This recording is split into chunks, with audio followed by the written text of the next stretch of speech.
Bueno, hay novedades importantes en una de las tantas causas que enfrenta el vicepresidente Amado Boudou ante la justicia. Tiene que ver con la causa por Chicone Calcográfica, en la que se investiga si tuvo negociaciones incompatibles con la función pública, y apareció el testimonio del yerno de Chicone, del fundador de Chicone, de Nicolás Chicone, que yo creo que lo deja en una situación bastante comprometida. Vamos a hablar con Manuel Garrido, él es diputado de la Unión Cívica Radical y además fue fiscal de investigaciones administrativas, así que conoce investigación de casos de corrupción como este. ¿Qué tal, Manuel? ¿Qué tal, María? ¿Cómo estás? Bien, ahora, a mí me impactó mucho el relato, ¿no?, de Guillermo Reinwich, así se llama el yerno de Chicone, dando cuenta de reuniones específicas en las que discutió con Boudou el tema de Chicone, ¿no? El tema con Boudou o con los enviados de Boudou.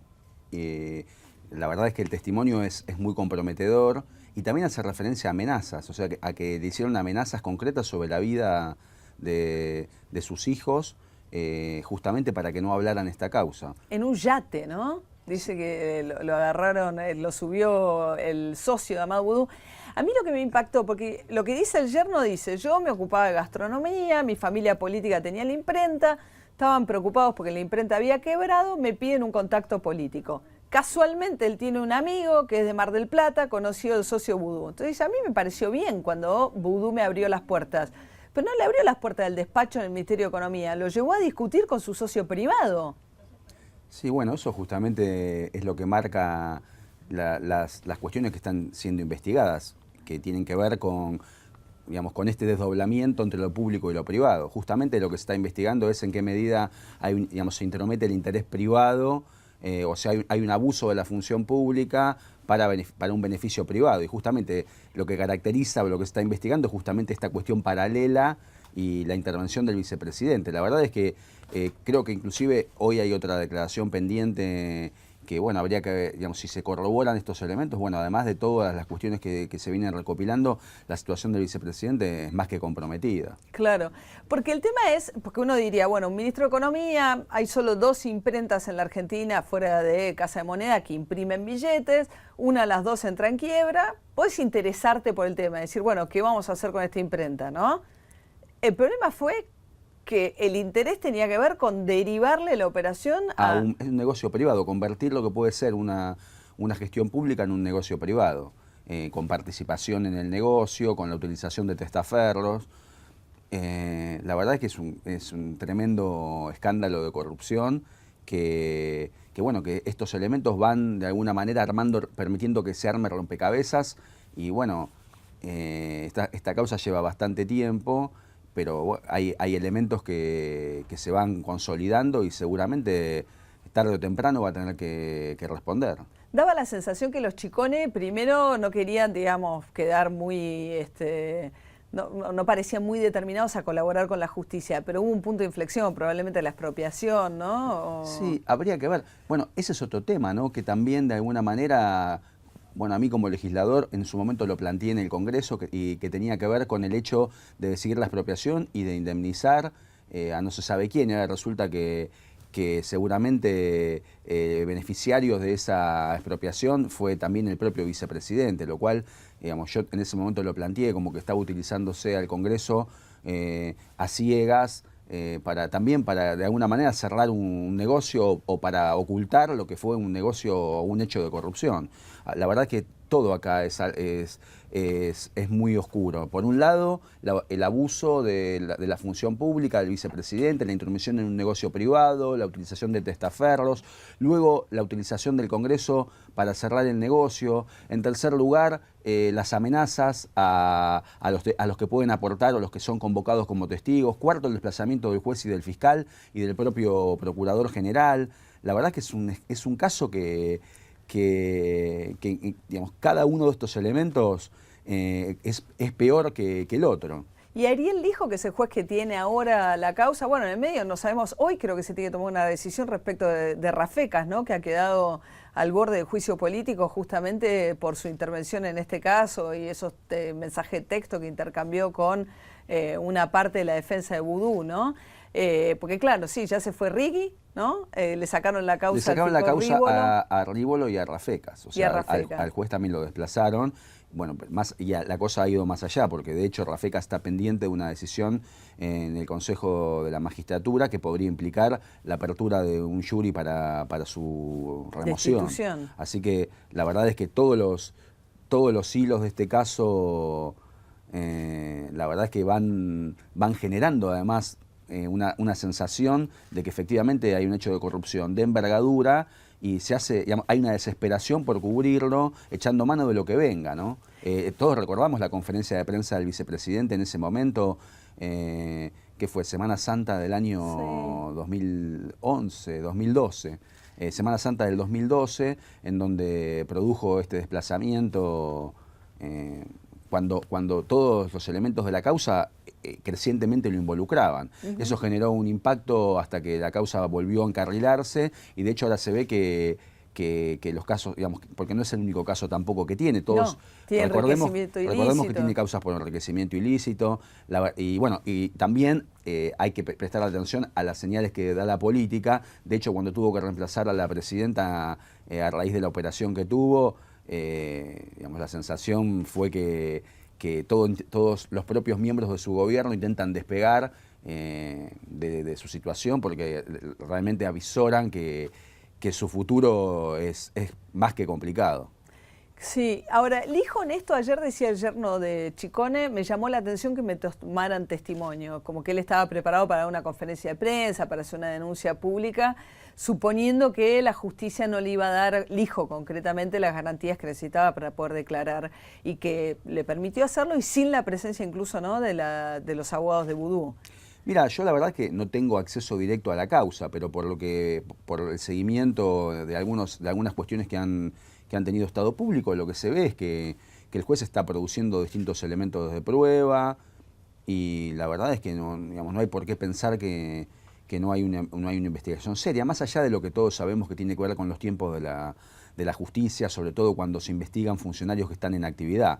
Pero de hecho eso no implica que la causa se haya paralizado, ni mucho menos. Estamos viendo que se están produciendo peritajes en esta y en las otras causas. ¿Las otras también, la de enriquecimiento ilícito, avanza? Y la causa de enriquecimiento ilícito también ha avanzado, hay una peritación que está en curso. De hecho, nosotros hemos acompañado elementos de prueba con otros diputados, más precisamente con Graciela Ocaña, comparando las declaraciones juradas de Vudú con los descargos que hizo en la causa y con otra información que obtuvimos de registros de sociedades, marcando diversas contradicciones que sabemos que el juez incluyó en los peritajes que se están llevando a cabo. Así que aparece una cantidad de empresas que él no había declarado como propias, ¿no? Él declaraba 2 empresas en sociedad justamente con Núñez Carmona, que tiene un rol protagónico tanto en su tema de enriquecimiento ilícito como en el tema Ciccone, porque, bueno, los Ciccone además dicen que en un momento le dice hablen con él, que es como hablar conmigo, ¿no? Claro, bueno, estas cosas que tienen que ver con... La verdad que también es interesante ver el nivel de complejidad que se llega a desarrollar para cubrir este tipo de negocios claramente irregulares. En el caso de las sociedades, nosotros también marcamos que había diferencias en las valoraciones o en las valuaciones que se introdujeron en las declaraciones juradas con lo que surgía de los propios balances de las sociedades. Ajá. O sea, la verdad es que cuando nosotros empezamos a comparar las declaraciones juradas de Vudú con los balances de las sociedades, y cuando comparamos las declaraciones juradas que había presentado entre los años 2007 y 2011 en la Oficina Anticorrupción y el descargo que luego hizo en la justicia en relación a esos años 2007-2011, la verdad que no cerraba nada, había cosas que no habían sido incluidas, y aparecieron de repente para justificar su incremento patrimonial, viáticos que debió haber devuelto, aparecieron créditos de su familia, se habla de un préstamo, él menciona ahora, cuando no lo mencionó en sus declaraciones juradas ante la Oficina Anticorrupción, préstamos que dice que le hizo el padre. ¿El padre le presta plata? El padre le presta plata, el hermano le presta plata a su pareja. El hermano le presta plata a Agustina Kampfer. Sí, y préstamos de envergadura, no estamos hablando de... Y el socio se estuvo metido en el blanqueo de capitales anterior, Núñez Carmona. Bueno, son todos elementos que muestran un manejo de dinero que no se puede justificar y de repente que hace agua por todos los costados, porque de hecho la declaración jurada no revela y no cierra con los datos de la realidad. Ahora se hace un descargo que intenta corregir y adecuar los números y nosotros hicimos un cálculo también, una comparación entre los números, o sea, los activos que declaró ante la Oficina Anticorrupción entre los años 2007 y 2011 y los que ahora dice que tenía, los ingresos que declaró, los ingresos legales que declaró y los que ahora dice que recibió, y había más o menos un 30% de diferencia. Declaró menos en la Oficina Anticorrupción, un 30% menos que lo que ahora aparece. O sea, ahora de repente, de la noche a la mañana, aparece un 30% más de recursos de los que en su momento, en el año en donde tenía que decir cuánto dinero tenía, era un 30% menor. Y tiene también el tema de esta empresa que primero no decía que era de él, pero que ahora parece claramente vinculada a sus empresas, que percibió publicidad oficial por una cartelería camino a la costa, que no podría él nunca tener una empresa receptora de publicidad oficial, ¿no? Él no podría tener una empresa que reciba algo que él decide, pero él no lo decidió. Más allá de que en un contexto en un contexto tan poco claro. Eso lo decidía Juan Manuel Abal Medina, digamos. Claro. ¿Podría haberle puesto el jefe de gabinete publicidad oficial al ministro de Economía? Bueno, lo pasó con... Sí, digamos, ya entraríamos en una cuestión de precisión técnica, pero lo cierto es que la ley dice que, digamos, lo que excluye es la posibilidad de una intervención directa en la decisión en cualquier decisión, sea de tenés que ir a probar que él fue y pidió, en todo caso, que le dijeran... Sí, bueno, claro, si él realizó gestiones para resultar como vicepresidente o como ministro de Economía para obtener un beneficio económico, digamos, y de alguna manera realizó esas gestiones a alguien que es subordinado de él, es decir, si se interesó en un contrato aprovechándose de su cargo, ahí podría haber otro delito. Lo que pasa son unos carteles rumbo a la costa atlántica por los cuales cobró una fortuna de publicidad oficial, como que el tema también es ver si aparecen un montón de empresas que organizan recitales en la costa, ¿no? Que tienen que ver un poco con el pasado de Vudú, que se dedicaba a eso, solo que ahora se nota que es a otra escala con su socio, con Núñez Carmona, ¿no? Mira, evidentemente, digamos, ese tipo de actividades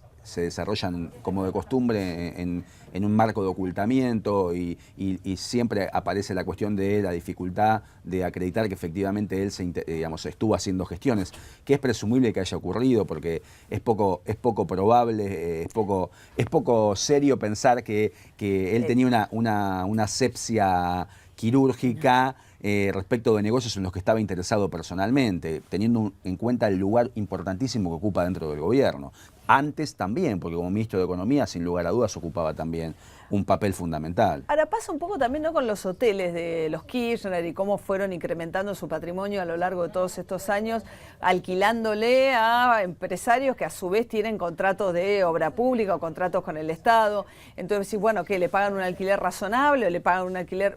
Digo, esa situación de simultaneidad, son todos funcionarios que tienen trabajos muy demandantes de tiempo y que a la vez logran multiplicar la plata de una manera asombrosamente eficaz mientras ejercen el poder, con lo cual, o sea, es obvio que el ejercicio del poder les da una posibilidad. Económicamente. Mira, nosotros en su momento cuando... Aún suponiendo que sean negocios donde lo que usan es la influencia. Claro, es muy difícil pensar que esos negocios se desarrollan de manera tan independiente del ejercicio de la función pública. La verdad es que nosotros cuando en la Fiscalía hicimos el seguimiento de la evolución patrimonial de los Kirchner, habíamos hecho un cálculo del porcentaje de ingresos que obtenían, digamos, derivado de sus salarios como funcionarios públicos, y era un porcentaje absolutamente irrisorio, era algo así como un 7%, con lo cual estaba claro que digamos, a estar a los números, digamos, la presidenta y el expresidente claramente eran empresarios más que funcionarios públicos, porque ahora, de hecho sus ingresos, el 90% de sus ingresos era derivado de actividades comerciales, absolutamente independientes o que no tenían nada que ver, por lo menos formalmente, con la función pública. Pero es maravilloso, tiene un trabajo, el trabajo más demandante que uno puede tener, y en 10 años pasar de tener un patrimonio de 7 millones a 80 millones. El trabajo más demandante en términos de tiempo y de dedicación que uno puede concebir en la función pública, quizás, y sin embargo los ingresos patrimoniales se derivaban en más de un 90% de negocios privados que seguramente habrán delegado o bueno, si los llevaban directamente, la verdad que está claro que es poco explicable. Lo mismo vudú, digamos, el patrón es el mismo, digamos, logran, ¿no? Arman como una cosa en su vida privada, sociedades privadas, que les dan unas rentabilidades extraordinarias en forma simultánea al ejercicio del poder.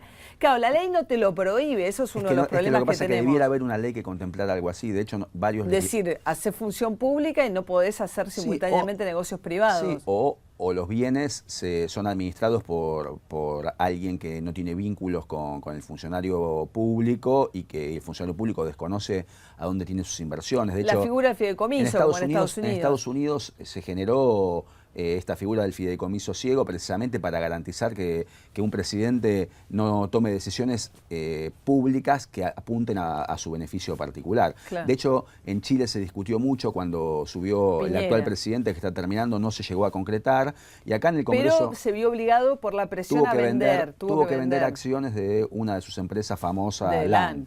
Tuvo que venderla. Y de hecho, no sé qué hizo con el Colo-Colo y con la televisión, pero tuvo que vender. Tuvo que desprenderse de acciones de alguna manera debido a la presión o a los cuestionamientos que habían tenido lugar. Y de hecho acá en el Congreso argentino hay varios proyectos de creación de fideicomisos ciegos, pero bueno, la verdad es que convengamos que el tema de la lucha contra la corrupción no es un tema que esté en la agenda del gobierno ni del Congreso, que responde al gobierno en estos momentos. Claro. Manuel Garrido, muchas gracias. No, gracias a ustedes.